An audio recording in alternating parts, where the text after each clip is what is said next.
Exploring Minnesota private colleges has never been easier. While in-person visits are limited this fall, you have options. Virtual options, that is, from self-guided tours to group events to one-on-one meetings with admission staff. No two colleges are alike, and there's sure to be a private college that's right for you. So start your college exploration online this fall. Learn more at mnprivatecolleges.org/explore. Hey, it's Steve. Welcome to a brand new Murder Monday. And this month, it's October 2020, and you're going to see a few extra episodes dropping down into your feed this month because I'd like to kind of revisit some popular episodes. And we have a ton. It's over 100 Murder Monday episodes, and some are the extra creepy ones. And I want to make sure that I kind of spotlight them, especially during this month of October, and maybe even add a little bit of context, a little bit something different to it. So look out for that. But this episode is brand new, and it comes from 2003 in Ohio. And this one's interesting to me because my first initial thought was not what ended up happening. And if you've just recently found the podcast, welcome. And please, as always, as I like to say, take a moment to tell a friend, subscribe, if you aren't already subscribing, and to please leave a review on whatever podcast platform you use. And let's get into a brand new episode. Hi, this is Steve. This is the Murder Monday podcast, and this is called A Green Monster on Martin Road. Depending on who you ask, living out in the country, away from the hustle and bustle of the suburbs, and even worse, the city, can be the best. At night, all you hear is the wind as it blows along the prairie. The sound of grasshoppers and the stars at night are nothing short of magical. It sounds so nice, right? Except it's the one place where no one will hear your screams. No one will come to your rescue.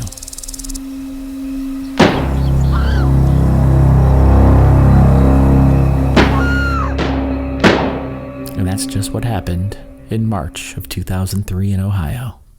It was March 27th, 2003, when a 4-year-old boy was seen outside the church where he attended preschool.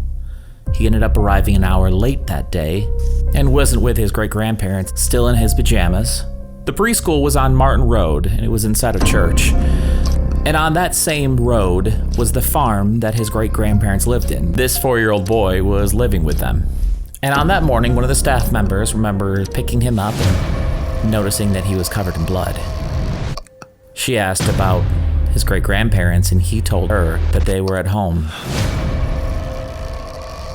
melting. And then something about a green monster. The 4-year-old boy's great-grandparents were Jack and Linda Myers, and when police arrived at their home, they found both of them dead. They had been shot in the head. It appeared that someone had snuck into the house, cut the telephone lines. The great-grandson told police that he saw a green monster open the door to his room before he heard a loud bang, a scream, and then another. The green monster had shot Jack while he slept, and it appeared that his wife Linda was awake and attempted to defend herself, but her life was also taken. Jack and Linda had only been married for 7 years, were local business owners. They owned a nearby grocery store and pizza place, and lived on a farm outside of Houston, Ohio. The nearest neighbor didn't hear a thing. The couple had custody of their great-grandson after Linda's granddaughter had attempted to put the child up for adoption. When police searched the home, it appeared that nothing was missing, so this wasn't a random crime. Someone was there to get that couple. So, who was this green monster? At first, police looked into the young boy's father, a 25-year-old man from Kentucky that didn't want Jack and Linda to have their kid. He was known to have a temper and was upset when Jack and Linda won custody. Jack also had 2 sons. They were in their 20s. His youngest son, Greg, and the oldest, Travis, both had financial problems. At one time or another had asked to borrow money from their father, and each time their father said no. And it wasn't an understanding, empathetic no.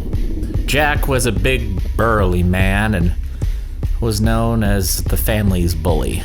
And while he owned a grocery store and a pizza shop, Jack also impounded cars for a living. And while tough, so tough that his older son, Travis, decided to move away to Arizona to get away from his father for a few years before coming back, they are the couple that decided to take in their great-grandson.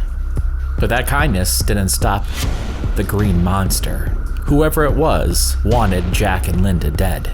Could it have been one of Jack's sons that was dealing with financial problems? Maybe their great-grandson's father, who at one point even threatened Linda over custody of his child. Or maybe someone ticked off after their car was repossessed. We'll find out who the Green Monster is next on Murder Monday.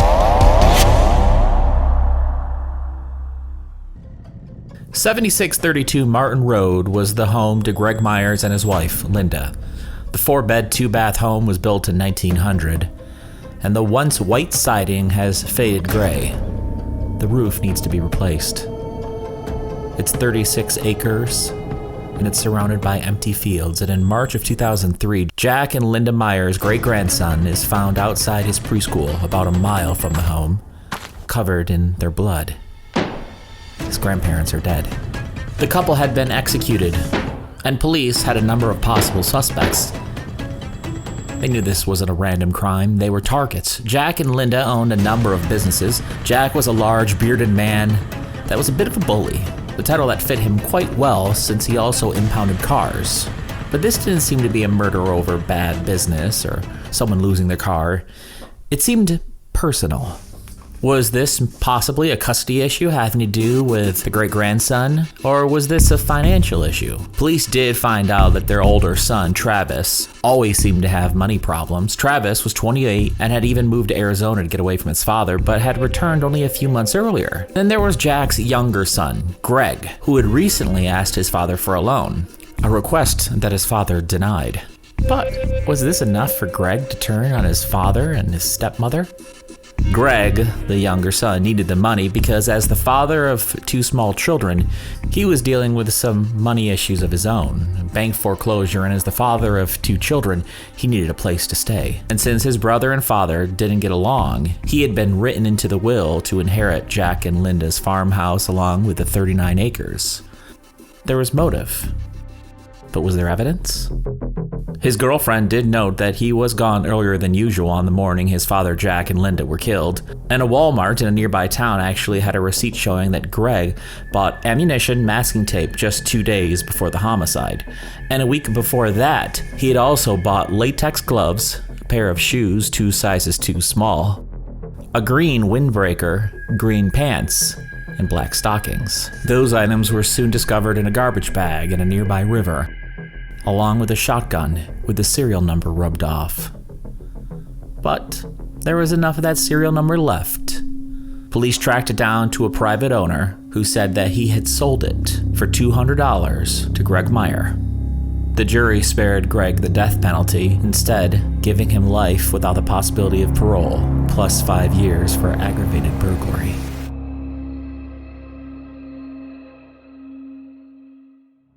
Exploring Minnesota private colleges has never been easier. While in-person visits are limited this fall, you have options. Virtual options, that is, from self-guided tours to group events to one-on-one meetings with admission staff. No 2 colleges are alike, and there's sure to be a private college that's right for you. So start your college exploration online this fall. Learn more at mnprivatecolleges.org/explore.